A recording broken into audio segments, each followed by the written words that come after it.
Арваңыздар, урматтуу көрөрмандар, амансыздарбы көкбөрү сүйүүчүлөрү. Көкбөрү жаңылыктарын айтып берүүнү улантабыз. Расмий маалымат. Бүгүн достук командасы кезектеги өзгөчө жаңылыгы менен тааныштырды. Команда жаңы оюнчу Баяман Муралим уулу менен толукталды. Ошондой эле командага мурдаш аргымагы кошо келди. Акыркы жылы Баяман дал ушул мурдаш аргымагы менен мыкты оюн көргөзүп келген. Улакчы 2000 жылы Алай районунда төрөлгөн. Учурда 23 жашта үй бүлөлүк абалы бойдок. Сага керектүүнүн баары. Сенин эркиндигиң. Сенин баарлашууң. Сенин тарифиң. Сенин туура тандооң. Сенин номер 1 мобилдик операторуң. Переходи на О. Эске салсак, Баяман буга чейин 2019, 2020 жана 2021 жылдары жаш күч командасында ойноп, жогорку лигада тажрыйба топтогон.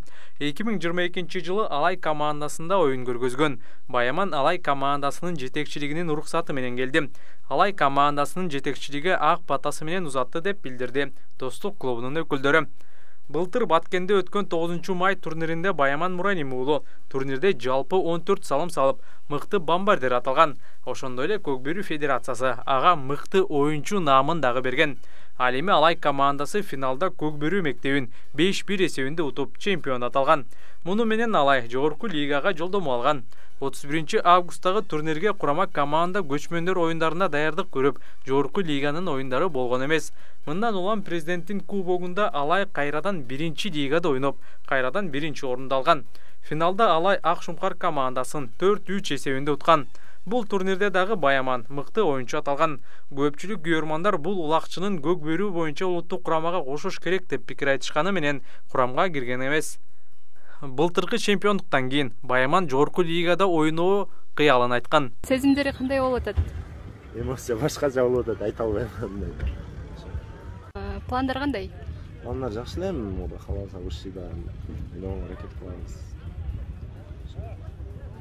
Буга чейин Достук Манас Ниязов, Эмирлан Жеңишбеков, Султан Русланов жана Нурбек Юсупов менен келишим түзгөнүн айткан. Жалал-Абад Көкбөрү федерациясы Норус турниринде Жалал-Абад облусунан жалпы 4 команда ойноорун кабарлады. 1-лигада ачы жана жаштык командалары, 2-лигада Токтогул менен Казарман ойнойт.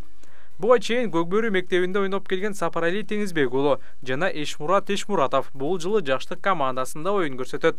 Ошондой эле акыркы жылдары Достукка чапкан Бекболсун Алтынбеков бул жылы Токтогул командасында оюн көргөзөт.